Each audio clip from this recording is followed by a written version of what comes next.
আর্থিক তছরূপ বা দুর্নীতির অভিযোগ থাকলেও কোনো প্রকল্প অনন্তকাল আটকে রাখা যায় না। 100 দিনের প্রকল্প সংক্রান্ত মামলায় এমনই মন্তব্য কলকাতা হাইকোর্টের প্রধান বিচারপতি।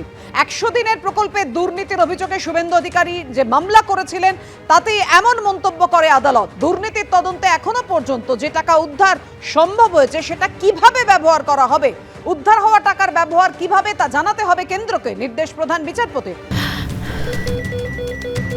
ক্যান্সারে নেই আর ভয়, NCRI হবে এর জয়। আপনাদের ভরসা নেতাজি সুভাষচন্দ্র বোস ক্যান্সার হসপিটাল। আরো বিস্তারিত জানাবেন আমাদের প্রতিনিধি সৌভিক মজুমদার। সৌভিক, জানাও কেন্দ্রকে কি নির্দেশ প্রধান বিচারপতি? দেখো, মাননীয় প্রধান বিচারপতি তিনি যে মত ব্যক্ত করেছেন সেখানে তিনি কেন্দ্রের কাছে বেশ কয়েকটি প্রশ্নের উত্তর চেয়েছেন। প্রথমত তার বক্তব্য হলো যে এই গোটা বিষয়টাতে একটা দুর্নীতির অভিযোগ উঠেছে, কিন্তু সেই দুর্নীতির অভিযোগ উঠলে প্রাথমিক যে কাজ কোনো সংস্থার থাকে, সেটা কেন্দ্রীয় সংস্থা বা রাজ্যের সংস্থা হতে পারে, তারা গোটা বিষয়টার একটা অনুসন্ধান করতে পারেন, তারা একটা ইনভেস্টিগেশন করতে পারেন, তারা একটা ইন্সপেকশন করতে পারেন এবং এগুলো করার পরে তার যা প্রয়োজনীয় পদক্ষেপ আছে সেই পদক্ষেপ তারা গ্রহণ করতে পারেন আইন অনুযায়ী। কিন্তু এই ধরনের কোনো প্রকল্পের কাজ সেটাকে অনন্তকাল বন্ধ করে রাখা সম্ভব না, সেটা বন্ধ করে রাখা যায় না, এই মর্মে মাননীয় প্রধান বিচারপতি তার মত ব্যক্ত করেছেন। ফলে তিনি কেন্দ্রের কাছে উত্তর চেয়েছেন যে অবিলম্বে এই 100 দিনের কাজের প্রকল্পটাকে পশ্চিমবঙ্গের ক্ষেত্রে আবারও আরম্ভ করার ক্ষেত্রে কি কি পদক্ষেপ গ্রহণ করা সম্ভব সেই প্রশ্নের উত্তর তিনি কেন্দ্রের কাছে চেয়েছেন। এছাড়াও মাননীয় প্রধান বিচারপতি তিনি বলেছেন যে কলকাতা হাইকোর্টের নির্দেশেই একটি কেন্দ্রীয় টিম গঠন করা হয়েছিল এবং সেই কেন্দ্রীয় টিম তারা কিন্তু প্রাথমিকভাবে পশ্চিমবঙ্গের 4টি জেলার ক্ষেত্রে তারা অনুসন্ধান করেছেন এবং তারা বলেছেন যে এই জেলাগুলির ক্ষেত্রে যে দুর্নীতির অভিযোগ এসেছিল সেই অভিযোগগুলির ক্ষেত্রে কি কি করা সম্ভব।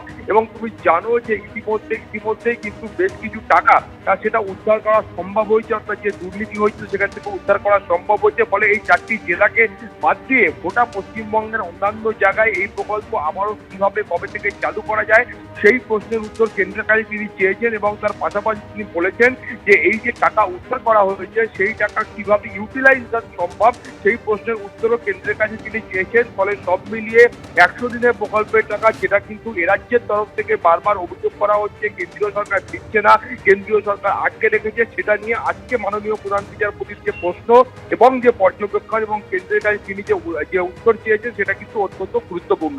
পাপিয়া, ধন্যবাদ তোমায়। সন্তান সরকারি স্কুলে পড়ে, তিনি নিজেও শিক্ষিকা। সহমর্মিতা জানাতে এসএসসি ভবনের কাছে চাকরিহারাদের পাশে কলকাতার এক শিক্ষিকা। তিনি বলেন যে অযোগ্যরা যদি শিক্ষকতা করে তাহলে আগামী প্রজন্মের কি পরিণতি হতে পারে তা ভেবে চিন্তা হচ্ছে।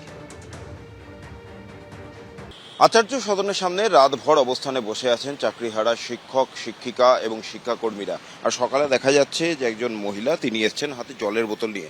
আপনিও কি এই চাকরিহারাদের মধ্যে? না, আমি চাকরিহারাদের মধ্যে নেই। একটা চাকরি পেতে গেলে কতখানি কষ্ট করতে হয় সেটা আমরা নিজেরা জানি। অত্যন্ত কঠিন একটা জায়গায় গিয়ে সরকারি চাকরিটা পাওয়া।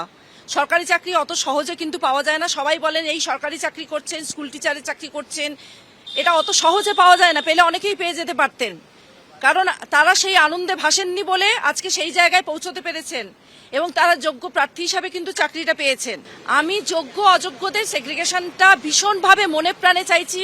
প্রথম কারণ ইনাদের সংসারের জন্য তো বটেই, আমাদের যে সমস্ত বাড়ির বাচ্চারা সরকারি স্কুলে পড়ে তারা বেনেজোলা শিক্ষকদের কাছ থেকে কি শিখছে, সেই সমস্ত শিখে বাচ্চাগুলো এগোচ্ছে, কতগুলো প্রজন্ম নষ্ট হচ্ছে, সেই বাচ্চাগুলোর কথা ভেবে সেই অভিভাবকদের হয়েও কিন্তু আমি দাঁড়িয়েছি। যারা টাকা দিয়ে চাকরি পেয়েছেন তাদের কথা আমি ছেড়ে দিলাম, কারণ তাদের টাকা রয়েছে, তারা পড়াশোনা করেছেন কি করেননি জানি না। এই সেগ্রিগেশনটা যোগ্যদের জন্য করা হোক, আর নয়। এত অন্যায় মেনে নেওয়া যাচ্ছে না। আমি অন্যায় বলবো না, একটা ভুল থেকে যদি এরকম ভাবে সমাজে অনেকগুলো এফেক্ট পড়তে থাকে এটা কিন্তু ভীষণ ক্ষতিকারক আর কি। ক্যামেরা দিব্যেন্দু সিংহের সঙ্গে প্রতিদীপ ভট্টাচার্য, এবিপি আনন্দ, সল্টলেক।